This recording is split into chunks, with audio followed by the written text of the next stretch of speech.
Hi everyone, I'm Jim and welcome to review of Gin, the fourth and final studio record by the band Pay Money to My Pain. Today we're celebrating the 10th anniversary of the record, so I decided to go back and see if it still holds up or not. My story with this band is quite simple. Back in 2010 I've watched the anime One Outs, and the opening there was by this band. It was their song Barry. That was the first thing I've heard from them and I was like, this is amazing, love the vocals, love the guitars, the atmosphere of the song, I have to check out their discography.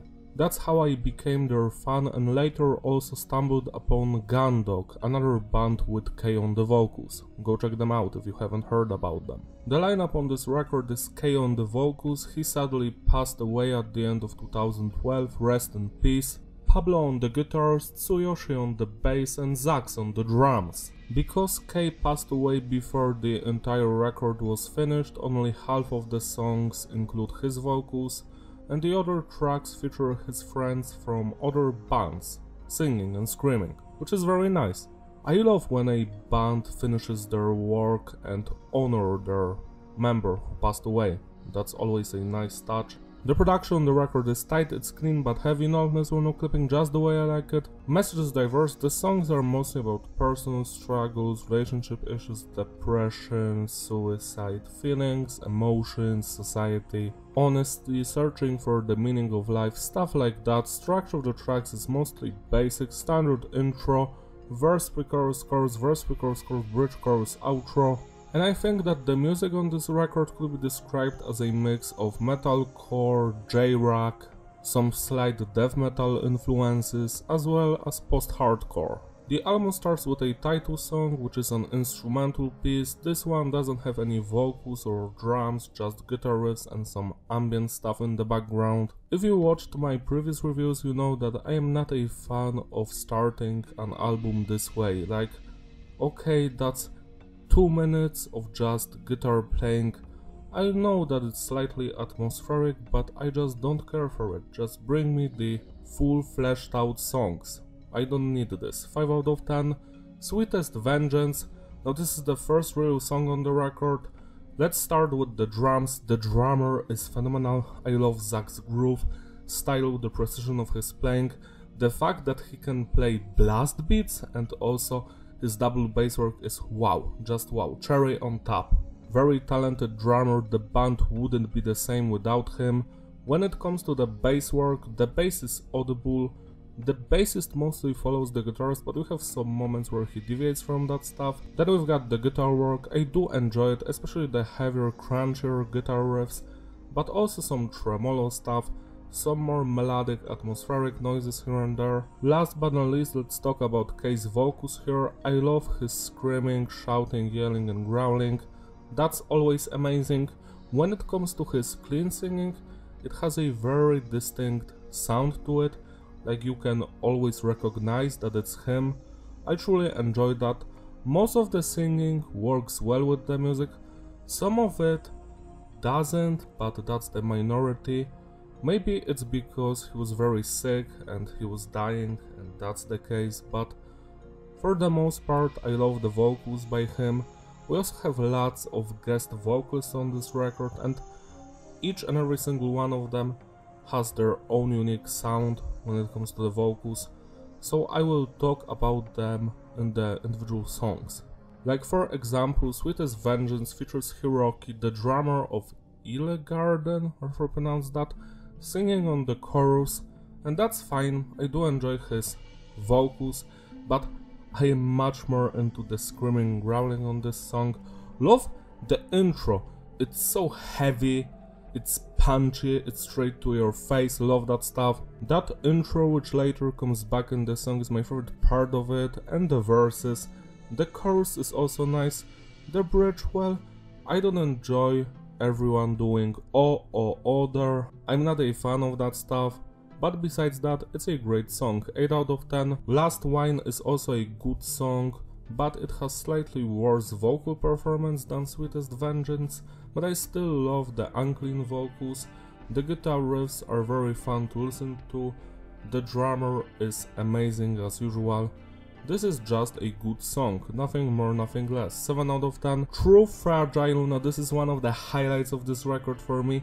I love the instrumental work, especially the drumming. We've got some blast beats here, some tremolo riffs. Wow, just wow. This song is so heavy. When it comes to the vocals, I love like 90% of them, all of the unclean ones, but some of the clean singing, like in the first part of the song, it's not for me. I wish it was different, but besides that, this is a fantastic track. Go check it out. 9 out of 10. Respect for the Dead Man features Ken and Terror of the band Crossfaith. This song was on anime opening. I don't remember the name of the anime, but it was a good show. Go check it out. This song is my favorite one on the record. I love the energy of it, the intensity. There are at least 20 people here shouting the vocals, like guys from other bands like Lynch, etc. Yeah, I love this one. It's easy to deduce that this is the tribute to K, and I just love every single second of this one. Especially the heaviness of it, the energy, the chorus, the verses, just every single part. 10 out of 10.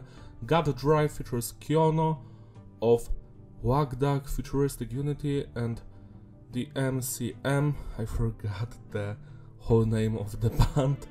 And I must say that this is my fourth favorite track here, because I love the energy on the instruments, like the drummer, the bassist, the guitarist, they are all playing at their best. The vocals are quite good, they aren't as good as Case, but Kyono is doing his best, and that's what matters. This is a fantastic tribute as well. 9 out of 10. Invisible Night Murderer, another great track. I love the heaviness of it, the verses, the anger, but the chorus is a little bit too weak for me. Everything else was on point. 8 out of 10. Resurrection features Masato of Cold Rain and Hazuki of Lynch, and this track sounds like a Cold Rain song to me, like, because of Masato, like, even the melodies and the drumming is slightly similar to Cold Rain. I guess he helped write the song. This one is fun to listen to. It's much more melodic, but it retains the atmosphere and the energy. That's what matters. 8 out of 10. Innocent in a Silent Room. This is my second favorite song. I love the vocal performance of Kei here. His singing, screaming, just everything. It's so beautiful. Same with the guitar riffs and the drumming. This is a classic song. 9 out of 10. Illumination features Jesse of Riza, however you pronounce that, and The Bones. This is a great track when it comes to the verses. The verses have that The Bones quality to them. It has a slight nu metal edge to it. I love the rapping. Then the chorus comes in, and it's not as good as the rapping or the verses, but it's okay. This is a great song. 8 out of 10. Voice features Taka of One OK Rock. I'm not going to surprise you. This is my least favorite song on the record. Not because it's bad, but because it's over 8 minutes long. Like, what are you doing? This is too long. I do love the guitar riffs and the drumming. The vocals by Taka are just good. He is clearly the weakest vocalist out of all of them here, but I do enjoy this track, so 6 out of 10. And the final one, Rain. Now this is another good track. It's not my favorite, but I do appreciate the vocals by Kei, the guitar riffs and the drums.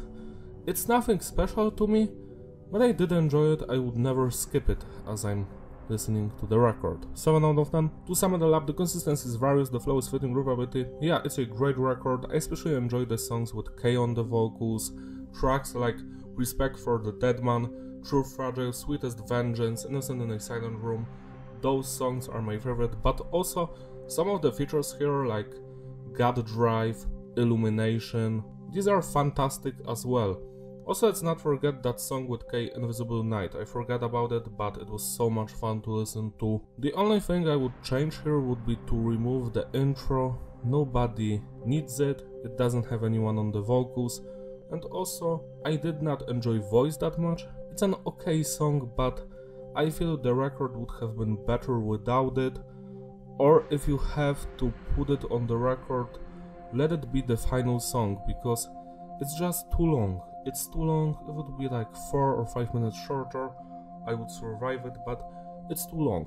But I am happy that they finished this album, they've released it, a fitting tribute to K. Celebrate honesty by spinning this record today, it deserves your love and attention. That's all from me, thank you for watching, don't forget to like and subscribe, follow me on my Instagram, link in the description, I will see you in my other videos. Also consider becoming a member of my channel so I can make you an album review or maybe a Doom MIDI cover.